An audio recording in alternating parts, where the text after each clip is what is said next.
आपका हमारे channel the light में स्वागत है। आज हम हिंदी विषय का अध्याय 6 करेंगे जिसका नाम है गद्य कैसे पढ़ें। इससे पहले हमने पहले अध्याय में देखा था कि काव्य कैसे पढ़ें। काव्य का मतलब होता है कविता। कविता को हम कैसे पढ़ते हैं? गा के पढ़ते हैं। एक तरीके से वह लयात्मक होता है जिसमें हम उसकी बातों को, उसमें भावनाएं होती हैं जो कविता करने वाला जो कवि है उसको व्यक्त करता है।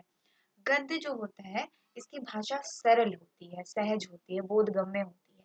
यानी कविता में अगर हम देखें तो उसमें भावनाएं होती हैं और गद्य में विचार होते हैं। गद्य का अगर सरल आप शब्दों में समझें तो जैसे आप पैसेज लिखे देखते हैं या कहानी लिखी हुई देखते हैं जो एक रिटन फॉर्म में बड़े शब्दों में आसान भाषा में लिखी होती है, उसे गद्य कहते हैं। पैसेज के रूप में लिखा होता है वो, तो उसे हम गद्य कहते हैं। कविता या काव्य क्या होता है? वो गाने के माध्यम से चार पंक्तियों के रूप में होता है। गद्य अभी भी जो इस शीट में लिखा हुआ है ये गद्य है क्योंकि ये सीधी सरल भाषा में आपके सामने लिखा है पैराग्राफ के रूप में। पर वहीं काव्य या कविता जो है एक पंक्तियों में लिखी होती है अलग अलग, और उसकी भाषा को के अर्थ को समझना पड़ता है। जबकि गद्य जो है सरल रूप में जैसे हम कह रहे हैं उसी प्रकार से वो गद्य लिखा होता है। तो गद्य की जो भाषा होती है सरल होती है, सहज होती है। बोधगम्य होने के कारण ही हम अपने विचार को आसानी से अभिव्यक्त कर सकते हैं। वहीं अगर कविता को देखें या काव्य में देखें तो उसमें हम अपनी भाषा को विपरीत तरीके से, मतलब घुमा फिरा के हम बातों को कहते हैं। अब अगर आप कोई गाना सुनेंगे तो उसमें गाने में उसी बात को कहना होता है पर वो बहुत सजा के उसको और घुमा फिरा के उसी बात को कहा जाता है। पर गद्य में क्या होता है, सीधे तौर से कोई बात कही जाती है। गद्य को हम कोई पत्र अगर लिखते हैं तो वो भी गद्य का ही रूप होता है क्योंकि उसमें पैसेज के फॉर्म में लिखा होता है। या कोई कहानी होती है तो वो भी एक पैसेज के रूप में होता है, तो वो गद्य होता है। ठीक, तो यहाँ तक आप गद्य का मतलब समझ गए होंगे। शायद ये वीडियो थोड़ी सी लंबी हो सकती है पर मैंने आपके सारे पॉइंट को कवर करने की कोशिश की है। भले ही वो लंबा हो जाए पर मैं एक भी जो आपके टॉपिक है उसको छोड़ना नहीं चाहती, और आप पूरा देखेंगे तो अच्छे से समझ पाएंगे। इसलिए पूरा देखें, ध्यान से देखें, और इसी से अगर आप इसको पूरा अच्छे से देख लेते हैं तो इसी से संबंधित आपके प्रश्न बनेंगे, और जब आप इस अध्याय को समझ जाएंगे तो आसानी से परीक्षा में भी लिख पाएंगे। तो गद्य जो है इसका क्षेत्र विस्तृत है। अगर हम काव्य यानी कविता को देखें, अगर आपने पहला जो हमारा अध्याय का चैप्टर का वीडियो देखा होगा तो उसमें आप काव्य के बारे में सीखा है आपने, वो देखा होगा तो ये आपको और अच्छे से समझ आएगा। तो गद्य जो है इसका क्षेत्र विस्तृत है, यानी बड़ा है गद्य का क्षेत्र। कविता का क्षेत्र छोटा है क्योंकि उसमें कविताएं कहाँ और गीत वगैरह, कव्वाली, ये सारी चीजें आती हैं।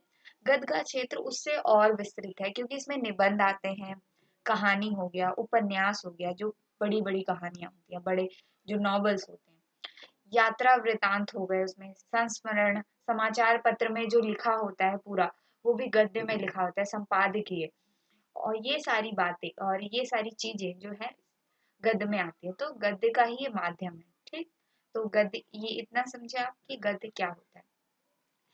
गद्य का अब हम स्वरूप देखेंगे, यानी गद्य कैसा होता है। गद्य अगर आप ये जो मैंने इस शीट पे लिखा है, टाइप किया है इसे, तो ये जो है सरल रूप से लिखा है, आप इसको पढ़ ले रहे हैं, समझ रहे हैं। वहीं कविता में क्या होता है, आपको पहले उस लाइन को पढ़ना पड़ता है, फिर उसके भाव को समझना पड़ता है। गद्य में क्या होता है, भाषा साधारण होती है, सरल होती है, सहज होती है, जिससे आप पढ़ के तुरंत ही समझ जाते हैं।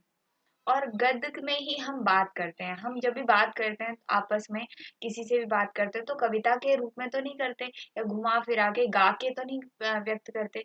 हम अपनी भाषा को बातचीत के माध्यम से, साधारण भाषा से प्रस्तुत करते हैं। वही गद्य होता है जिसमें हम बोलचाल की भाषा भी उपयोग में लाते हैं। ठीक है, गद्य का लिखित रूप काव्य के बाद प्रारंभ हुआ है। वैसे जो हमारे वेद पुराण भारत में हुए हैं वो सारे पहले काव्य में लिखे गए थे। आपको पता है जितने भी वेद ग्रंथ रामायण महाभारत ये सब श्लोक वगैरह है, इसमें गाने के जरिए या कविता के फॉर्म में काव्य के रूप में श्लोक आदि में लिखे गए हैं।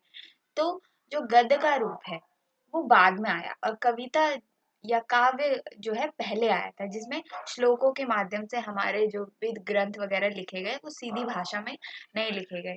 पहले आप कोई दोहा पढ़ते हैं, श्लोक पढ़ते हैं, उसके अर्थ को समझना पड़ता है।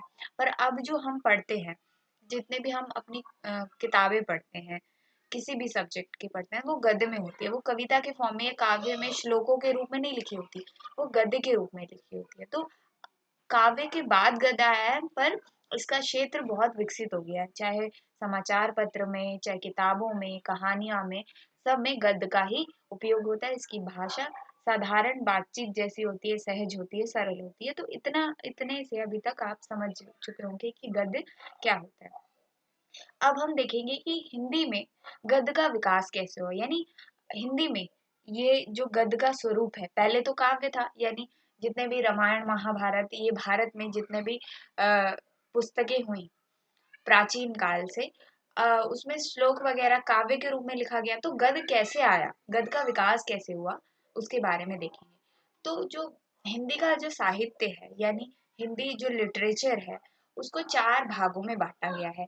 आदिकाल, आदिकाल मतलब पुराने समय में जो पुस्तकें लिखी गई, जो ग्रंथ लिखे गए, जो रचनाएं लिखी गई, वो तो काव्य के रूप में होती थी, श्लोक दोहा वगैरह में होती थी। तो शुरुआत में आदिकाल, ठीक है। साहित्य को 4 भागों में बांटा गया है। आदिकाल, भक्ति काल। उस भक्ति काल क्यों नाम रखा, क्योंकि उस समय भक्ति में चाहे राम भक्ति हो, कृष्ण भक्ति हो, और अलग अलग भक्ति भक्ति में सारी रचनाएं होती थी। कबीर, तुलसीदास ये सब अपनी रचनाएं लिखते थे। फिर उसके बाद आया रीति काल, और अलग अलग रीतियों में वो अपनी रचनाएं लिखते थे।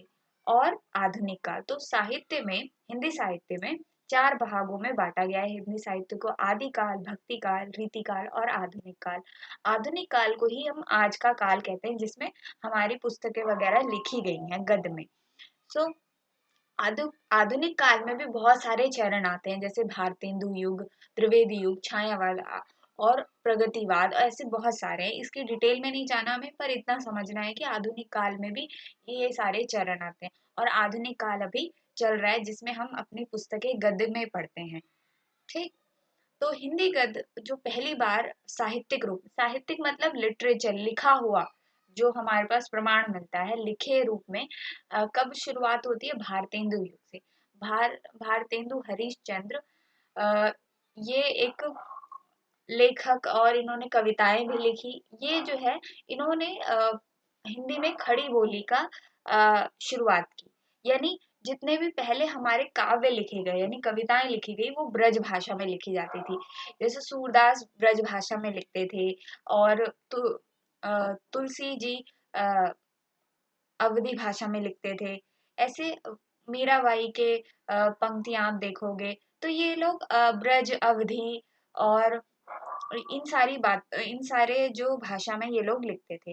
पर जब भारतेंदु युग आया, जब आधुनिक काल आया, तो भारतेंदु जी ने हिंदी में खड़ी बोली, अभी जो हम पढ़ रहे हैं, जो अभी यहाँ लिखा भी है, जो टेक्स्ट लिखा है, वो खड़ी बोली है। हिंदी में खड़ी बोली में लिखा गया। पहले जो है दोहा वगैरह ये सब जो सूरदास वगैरह लिखते थे कृष्ण के ऊपर, ये ब्रज भाषा में लिखा होता था। तो हम उसको पढ़ते थे, फिर उसका अर्थ निकालते थे। अभी जो आपके पास ये टेक्स्ट है, ये खड़ी बोली है हिंदी का। हिंदी जो भाषा है वो खड़ी बोली में, ठीक। और इसी को अभी हम पढ़ते हैं। तो भारतेंदु जी ने खड़ी बोली को एक साहित्यिक रूप दिया, यानी जिसको हम पढ़ रहे हैं, आप आज किताबों में जो पढ़ रहे हैं, वो खड़ी बोली है, ठीक। तो आज जो है खड़ी बोली है, और पहले समय में ये ब्रज भाषा या अवधी भाषा का प्रयोग होता था। तो इस तरीके से हिंदी में गद्य का विकास हुआ। ब्रज, अवधि ऐसे आते आते ये खड़ी बोली आया। इससे पहले संस्कृत था, प्राकृत था, अलग अलग भाषाएं थी। पर अभी हमें हिंदी पर ध्यान देना है कि हिंदी में गद्य का विकास कैसे हुआ। तो खड़ी बोली जो आज वर्तमान में हम यूज कर रहे हैं, इस्तेमाल कर रहे हैं। अब हम देखते हैं कि हिंदी में ये गद्य का लेखन कैसे प्रारंभ हुआ। जब हम शुरुआत में देखते हैं अपने वेद, पुराण, रामायण, इन सब में तो काव्यों में लिखा होता था, यानी श्लोक में लिखा होता था।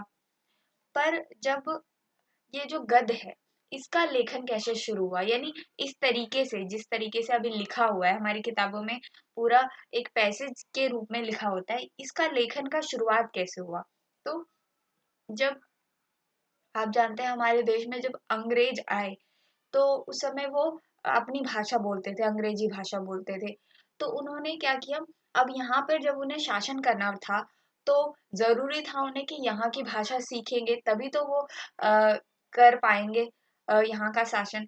तो उन्होंने क्या किया, खुद भी सीखने के लिए और जो जनता है, यहाँ के लोग हैं, वो भी अपनी भाषाओं को सीख सकें। तो उस समय जो है उर्दू का प्रचलन था, और हिंदी में खड़ी बोली का की शुरुआत होनी थी। तो अंग्रेजों ने स्टार्टिंग में फोर्ट विलियम कॉलेज की स्थापना की, और वहां पर उर्दू और खड़ी बोली हिंदी, जो अभी हम इस्तेमाल करते हैं, खड़ी दोनों भाषाओं को की पुस्तक बनाने के लिए उन्होंने योजना बनाई कि एक उन्होंने कॉलेज खोल दिया। उन्होंने कहा कि हम खड़ी बोली और उर्दू के लिए पुस्तकें बनाएंगे, ताकि यहाँ के लोग भी, यहाँ के भी स्टूडेंट्स जो हिंदी सीखना चाहते हैं, अपनी भाषा को सीख सकें।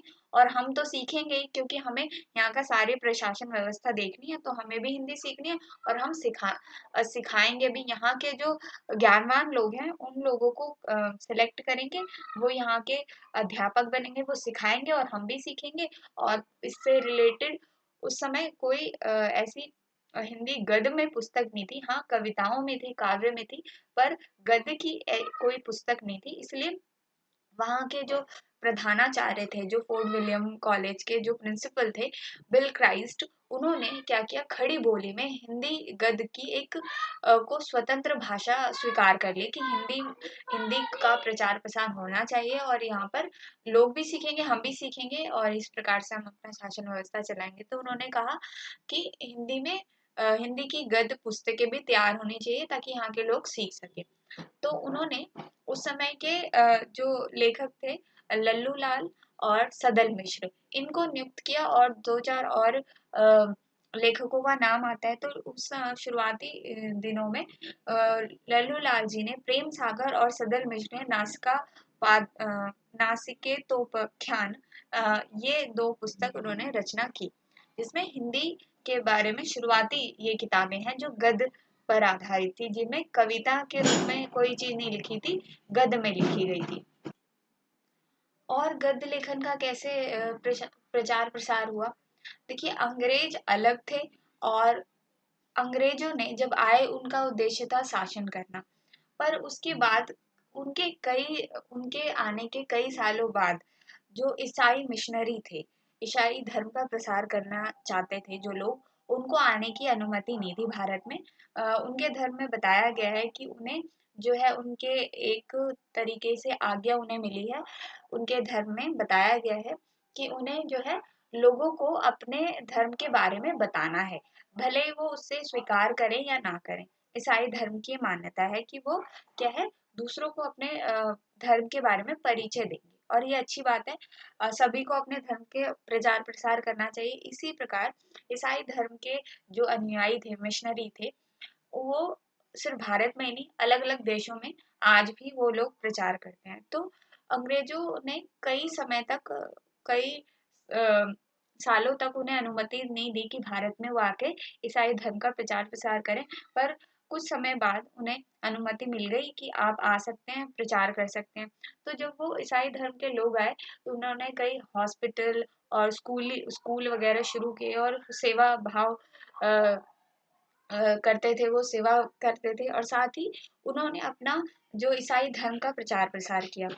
और कुछ अंग्रेज जो शासक थे, उन्होंने भी, और ईसाई धर्म प्रचारकों ने हिंदी सिखाने का भी प्रयास किया, क्योंकि उन्होंने क्या किया, अपनी बाइबल का हिंदी में अनुवाद किया, ताकि यहाँ के लोग भी उनके धर्म ग्रंथों को पढ़ सके और ज्ञान हासिल कर सके। तो इसलिए उन्होंने सबसे पहले भारत में भी, गोवा में जो है, ईसाई मिशनरियों ने ही बाइबल को अनुवाद करने के लिए छापे खाने की शुरुआत की, या प्रिंटेड मशीन की शुरुआत की। और जिसने प्रिंट मशीन बनाई, वो भी एक ईसाई था, जिसने धर्म की पुस्तक छापने के लिए उसको उपयोग में लाया, या उसका आविष्कार किया। तो भारत में गोवा क्षेत्र में प्रिंटेड मशीन वहां पे शुरू हुई, छापे खाने की शुरुआत हुई। तो ईसाई मिशनरी अपनी बाइबल का अनुवाद किया उन्होंने, और वहां पर लोगों, ताकि लोग पढ़ सके। तो उनका उद्देश्य था कि हम अपने धर्म का प्रचार प्रसार करें, संदेश पहुंचाएं, और कोई स्वीकार करता है तो उसे स्वीकार कर सकता है। तो इस तरह की से उन्होंने अपने प्रचार प्रसार किया। इसका फायदा क्या हुआ कि उन्होंने हमारी हिंदी भाषा का भी जो है विकास किया। इसका उनका बहुत योगदान है, जिसमें एक विलियम कैरी का नाम आता है, जो ईसाई मिशनरी थे, प्रचारक थे। उन्होंने कई जो है हिंदी के व्याकरण संबंधी पुस्तकें और कई बाइबल का भी बहुत सारी भाषाओं में, भारतीय भाषाओं में यहाँ पर आकर अध्ययन किया और उसका अनुवाद किया। तो इस तरीके से उन्होंने अनुवाद किया। तो ईसाई मिशनरियों और अंग्रेजों का हिंदी की खड़ी बोली के विकास में इनका महत्वपूर्ण योगदान हिंदी में माना जाता है। उसके बाद कलकत्ता में सबसे पहला भारत का उदत मार्तंड नामक पत्र निकलना वहां पर शुरू हुआ। तो सबसे पहला जो समाचार पत्र है उदत मार्तंड, वो निकलना शुरू हुआ, संपादन कार्य भी शुरू हुआ। तो इस प्रकार से हम देखते हैं कि हिंदी के गद्य लेखन, यानी गद्य में जो आज हम किताबें पढ़ रहे हैं, वो काव्य तो हम पढ़ते हैं, कविता भी पढ़ते हैं, साथ में हम पैसेज के थ्रू कहानियां, नाटक, उपन्यास वगैरह पढ़ते हैं। इसका लेखन का शुरुआत कैसे हुआ? तो फोर्ट विलियम कॉलेज से हुआ, जिन्होंने अंग्रेजों ने फोर्ट विलियम की शुरुआत की। फोर्ट विलियम कॉलेज शुरू किया, वहां पे हिंदी सिखाई जाने लगी। हमारे देश के लेखक लल्लू लाल सदल मिश्र और महान लेखक, उन्होंने कुछ शुरुआती पुस्तकें लिखी गद्य में, और साथ में ईसाई मिशनरियों का भी योगदान रहा, जिन्होंने बाइबल के अनुवाद के साथ साथ अपने धर्म प्रचार के साथ साथ हिंदी भाषा का विकास करने में बहुत मदद की। इसके साथ ही कुछ विरोध भी हुआ उनका, जिससे हमारे देश के लोगों को भी लगा कि ये तो अपने धर्म का प्रचार प्रसार कर रहे हैं, तो हमें भी करना चाहिए। तो इसके लिए हमारे देश में भी राजा राम मोहन राय और अनेक लोगों ने अपने हिंदू धर्म के प्रचार प्रसार का कार्य भी उन्होंने किया। इसके साथ साथ उनकी भी जागरूकता बढ़ी, उन्होंने कहा हमें भी अपने धर्म का प्रचार प्रसार करना चाहिए, और उस समय उन्होंने भी किया। अब हम देखेंगे कि आज के समय में आधुनिक युग में हिंदी गद्य का कैसे विकास होता है। आधुनिक युग में, यानी अभी हमने देखा कि शुरुआती टाइम में, आदि काल में क्या था कि काव्य का था, यानी श्लोकों, काव्य में जो है रचनाएं होती थी, पुस्तकें लिखी जाती थी।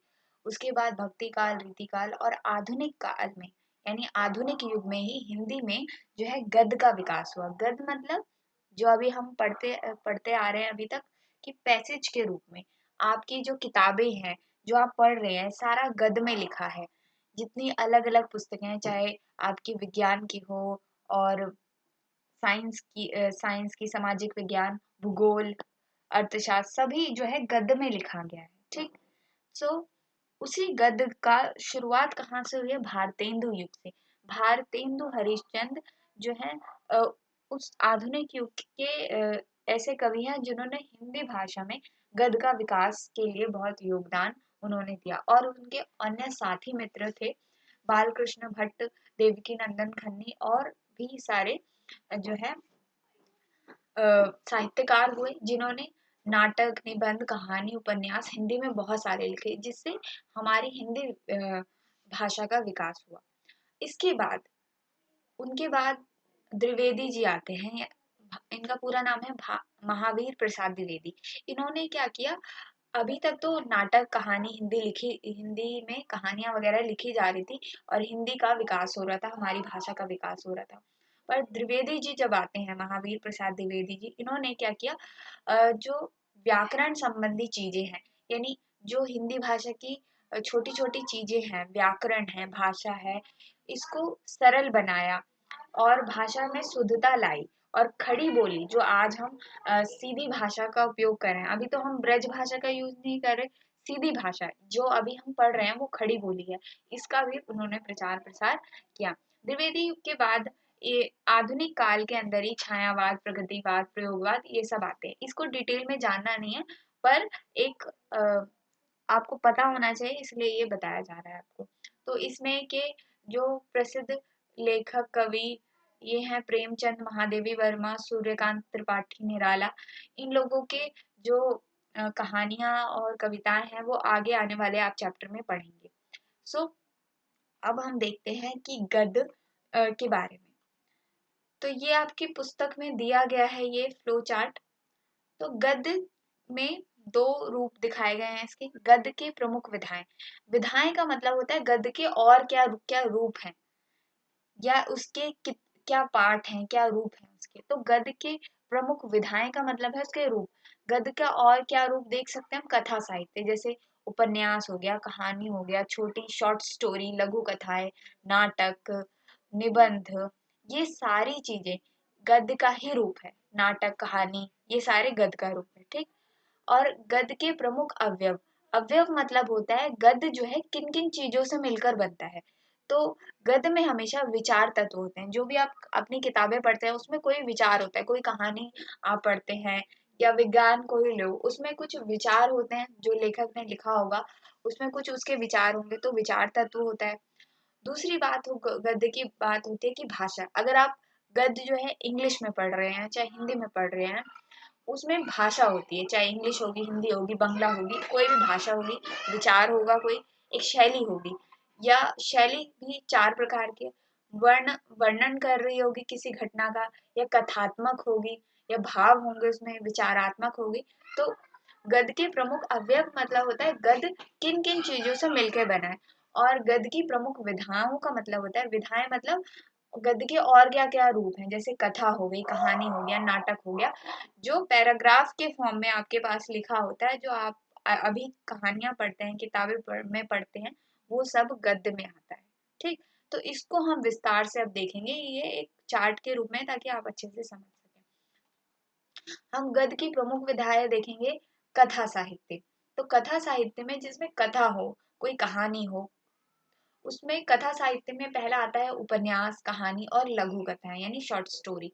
तो कहानी जो होती है, कोई भी कहानी, आप कोई मूवी देखते हैं, कोई किताब में पढ़ते हैं कहानी, उसमें जीवन में जो भी हमारे जीवन में, समाज में कोई घटित होता है, हमारे जीवन की तो कहानियां होती हैं। उसमें राजा रानी की कहानी हो गई, या कोई शासक है, राजा है, और प्रजा की कहानी होगी, किसी भी प्रकार की कहानी जीवन और समाज की घटना पर आधारित होती है। उसका सुंदर रूप से जो कहानीकार होता है, लेखक होता है, उसको सुंदर तरीके से बना के उसको प्रस्तुत करता है। कोई आप फिल्म देखते हैं, आप छोटी सी कहानी होता है, अगर आप किसी को बताएं तो 5 मिनट में बता सकते हैं। पर जो लेखक होता है उसको क्या होता है, उसी घटना को सुंदर रीति से उसको प्रकट करने का जो काम होता है लेखक करता है। तो इसको ही हम कहानी कहते हैं। और कहानी जो है बीती हुई घटना का वर्णन करती है, यानी जो बीत चुका है उसके बारे में जो भी घटना का वर्णन किया जाता है वही कहानी है। ये गद्य की प्रमुख विधाएं। विधाएं मतलब गद्य के और क्या क्या रूप हैं, इसके अंदर क्या क्या आता है। दूसरा है उपन्यास। उपन्यास भी एक तरीके की कहानी होती है। इसमें जीवन और समाज के बारे में जो भी घटनाएं होती हैं जो हमारे जीवन से रिलेटेड है, हम्म, अ, वही होती है कहानी। सपोज अगर मेरी कोई सचिन तेंदुलकर है, उनके उनका जीवन है, उन्हीं के जीवन के ऊपर कहानी बना के और एक फिल्म बना दी गई, और उसपे किताबें भी छपी हैं, तो वही हो गई कहानी। कहानी अभी तक हमने देखा। उपन्यास क्या होता है? उपन्यास भी एक कहानी का ही चीज होती है, कहानी ही होती है, पर उपन्यास इंग्लिश में इसे नॉवेल कहते हैं। इसमें बहुत सारी कहानियां होती हैं, यानी कहानी एक दूसरे से जुड़ी होती है। सिर्फ एक व्यक्ति की कहानी भी हो सकती है उसमें, और बहुत सारे व्यक्तियों की कहानी, आपस में बहुत सारी कहानियां जुड़ी होती हैं और बहुत लंबी होती है। जैसे कहानी तो छोटी सी होती है, पर उपन्यास होता है बहुत बड़ा होता है। जैसे नॉवल आप देखते हैं, पूरे नॉवल में एक ही कहानी होती है, बड़े मोटी सी बुक्स होती है, वो नॉवल होती है, तो उसको उपन्यास कहते हैं। उसमें बहुत सारी घटनाएं होती हैं। ठीक। और बहुत सारे कहानियों को मिलाकर बनती है। और कहानी क्या होती है? छोटी सी होती है। ठीक। उसके बाद गद्य में की और विधाएं क्या है? नाटक। नाटक भी एक तरीके से कहानी या उपन्यास ही हो गया, पर नाटक में क्या, कहानी और उपन्यास क्या होता है, कोई घटना होती है, बीती हुई घटना लिखी होती है या हम पर्दे पर देख उसे, उसकी फिल्म बन जाती है। पर नाटक जो होता है, नाटक में पात्र होते हैं, यानी एक अभिनय करने वाला होता है, हीरो हीरोइन होते हैं, तो वो अपनी बात कहकर, पात्र होते हैं उसमें, और अपने अपने समय आने पर वो बोलते भी हैं। आप कहीं नाटक देखते हैं तो वहाँ पात्र होते हैं, अभिनय करते हैं, वो एक्टिंग करते हैं और उनकी भाषा जैसे आप उपन्यास कहानी में देखेंगे लिखी हुई भाषा होती है। तो कई बार हमारे अगर हमें वो शब्द नहीं आता तो हमें समझ नहीं आएगा, पर नाटक वगैरह होते हैं उसकी भाषा बड़ी आसान होती है। जैसे हम कह रहे हैं आपस में बात कर रहे हैं उस तरह की भाषा होती है, तो नाटक समझ में आए। निबंध क्या होता है? निबंध आप जब एग्जाम देते हैं तो निबंध आते हैं कि जल की समस्या है या प्रदूषण है उस पर निबंध लिखो, और निबंध होता है लंबा। तो निबंध का मतलब ही होता है बिना बंधन का, यानी निबंध कोई भी विचार पूर्ण लेख है। निबंध जब भी आपको लिखने को कहा जाता है तो उसमें आप अपने विचार देते हैं कि जल की समस्या के बारे में आप क्या सोचते हैं, प्रदूषण के बारे में आप क्या सोचते हैं। उसमें टीचर ये नहीं कहता कि आपको यही लिखना है, आप अपने विचार रखते हैं कि मैं इस तरीके से सोचता हूँ, तो अपने विचारों को रखना बिना बंधन का, यानी कितना भी बहुत लंबा आप लिख सकते हैं, अपने विचारों को प्रकट करते हैं, उसमें किसी प्रकार का आप पे दबाव नहीं होता कि इतना ही छोटा लिखना है या इतना बड़ा लिखना है। आप अपने विचार प्रकट करते हैं और उसपे कोई बंधन नहीं होता, आप उसको पूरा बंधन रहित होकर लिख सकते हैं, अपने विचार प्रकट कर सकते हैं, किसी भी समस्या पर लिखे जाते हैं निबंध। तो ये निबंध हो गया। इसके बाद आते हैं नवीन विधाएं। अ, पहले से ये तो कहानी उपन्यास निबंध नाटक तो काफी समय से चले आ रहे हैं, पर अभी नवीन विधाएं भी जुड़ गई हैं जिसमें यात्रा वृतांत, संस्मरण और व्यंग आते हैं।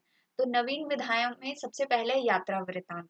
यात्रा वृतांत का मतलब होता है कि सपोज मैं कहीं गई और मैंने वहां जो भी देखा, चाहे पहाड़ देखे, पर्वत देखे, जैसा मेरा अनुभव रहा, अच्छा एक्सपीरियंस रहा, बुरा रहा, उसके बारे में मैं जो भी लिखूंगी उसको कहते हैं यात्रा वृतांत। अभी हम कहीं जाते हैं तो हम फोटोज खरीदते हैं, फोटोज लेते हैं और आकर अपने फैमिली मेंबर्स के साथ देखते हैं कि देखो मैं यहाँ गया था या ये पहाड़ था वहां पे ऐसा था। तो उस समय से और अभी भी लिखे जाते हैं यात्रा वृतांत। यात्रा वृतांत वो होते हैं जब हम कहीं जाते हैं और जो भी हमने अनुभव किया, वहां देखा समझा, उसको लिखा जाता है, तो उसी को कहते हैं हम यात्रा वृतांत। यात्रा में प्राप्त अनुभव का वर्णन करना ही यात्रा वृतांत कहलाता है। इसके बाद आता है संस्मरण। संस्मरण वो होता है कि हम किसी व्यक्ति के बारे में सोच रहे हैं या कोई स्थान हमें बहुत प्यारा है, जैसे सपोज अगर मुझे अपने गांव से बहुत लगाव है, गांव से मैं अपने भावनात्मक रूप से बहुत जुड़ी हुई हूँ, तो अपने गांव के बारे में या मैं किसी व्यक्ति से भावनात्मक रूप से जुड़ी हुई हूँ और उसकी यादें और घटनाएं मेरे दिमाग में है और मैं उसकी याद में या कुछ सोच कर उसको लिख रही हूँ, तो वो है संस्मरण। यानी उसको स्मरण करते हुए, उसको याद करते हुए मैं जो अपनी भावनाओं में उस घटनाओं को लिखती हूँ, वो मेरे निजी अनुभव है, उसको हम संस्मरण कहते हैं। अगला जो विधान है व्यंग है। व्यंग का मतलब होता है जैसे अगर समाज में कोई बुराई फैली है या कोई भी घटना है, तो उसको मैं उसको टोन मारते हुए या मजाक के तरीके से मैं उसकी उसकी बुराई भी कर दूं और अ, और डायरेक्ट ना कह के एक व्यंग कर दूं, एक कटाक्ष कर दूं, उसको हम कहते हैं व्यंग। तो कई जो है लेखक इस पर लिखते आए हैं। अ, जैसे आपने पीके मूवी देखी होगी, उसमें धर्म में जो आडंबर फैला है, धर्म के विशेष पर उन्होंने आमिर खान ने, अगर कोई वैसे बताएंगे तो आपको हमें जो है बोरिंग सा लगेगा, पर जब पीके मूवी में जो हीरो ने क्या किया है कि धर्म में जितने भी आडंबर होते हैं, जैसे कि ऐसे ही करना है, इस तरीके से करना है, उस तरीके से करना है, बड़े मजाकिया ढंग से उसको प्रस्तुत किया गया है, तो उसको व्यंग कहेंगे। संपादकीय क्या होता है? संपादकीय जो जो न्यूज़पेपर में संपादक जो होता है, जो एडिटर होता है, उसमें एक लेख लिखता है। अगर कोई भी सिचुएशन अभी चल रही है, इस समय कोई समस्या है, कोई घटना है, उसके बारे में जो संपादक होता है, एडिटर होता है, अपने विचार प्रकट करता है और हर न्यूज़पेपर में वो संपादकीय होता है, तो उसे हम संपादकीय कहते हैं, जो संपादक द्वारा लिखा जाता है। तो ये आपने देखा कि ये सारे जो है रूप हैं एक तरीके से गद्य के। ये गद्य की प्रमुख विधाएं हैं जिसमें कथा, उपन्यास, कहानी, नाटक, निबंध, यात्रा वृतांत, व्यंग, ये सारी चीजें आती है। अब हम देखेंगे गद्य के अवयव। गद्य के अवयव मतलब होता है कि गद्य जो है किन किन चीजों से मिलकर बनता है। तो गद्य जो मिलकर बनता है विचार से मिलकर बनता है, विचार तत्व होते हैं उसमें। लेखक अगर कुछ भी बताना चाह रहा है तो उसके विचार है, जो वो कुछ सोच रहा है या आपको कुछ व्यक्त करना चाहता है, बताना चाहता है, तो वो उसके विचार होंगे, विचार तत्व होता है पहली बात उसमें। दूसरे इंपॉर्टेंट फैक्टर है उसमें भाषा। वो कोई एक भाषा में लिखेगा, किसी भी भाषा में, हिंदी, उर्दू, इंग्लिश, किसी भी भाषा में लिख सकता है। तीसरा जो अवयव या तीसरा तत्व जो होता है गद्य का, शैली होता है।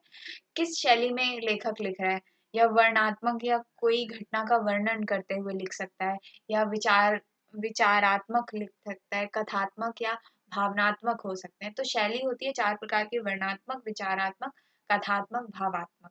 तो ये 4 अवयव है। इसके बाद है अपठित गद्य को कैसे पढ़ें, जो हमारे विषय अध्याय का नाम भी है, अपठित गद्यांश को। अभी आपके जो है चैप्टर में एग्जाम्स में अपठित गद्यांश आते हैं। ऐसे गद्यांश या ऐसा पैसेज, इंग्लिश में अनसीन पैसेज कहते हैं, जिसको आपने नहीं देखा ऐसा पैसेज। अपठित गद्यांश मतलब ऐसा गद्य जिसे आपने अभी तक पढ़ा नहीं है, आज आप पहली बार देख रहे हैं इस पद को। अब उसको पढ़कर और नीचे कुछ क्वेश्चन दिए होते हैं, उसको पढ़कर आपको आंसर देना होता है।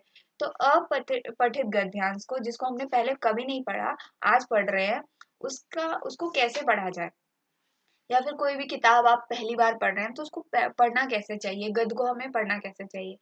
तो पहली बात याद रखने की है पढ़ने की गति। जब भी हम गद्य को पढ़ रहे हैं तो पढ़ने की गति हमें धीमी या अपने अनुसार इस तरीके से रखनी चाहिए कि हमें वो चीज समझ आ जाए। हमें जल्दीबाजी में नहीं पढ़ना चाहिए, हमें आराम आराम से समझते हुए पढ़ना चाहिए, ताकि जो लेखक कहना चाह रहा है और जो उस कविता उस सॉरी उस कहानी का या उपन्यास का जो भी बात है हमें स्पष्ट समझ आए। दूसरी बात है चिंतन मनन।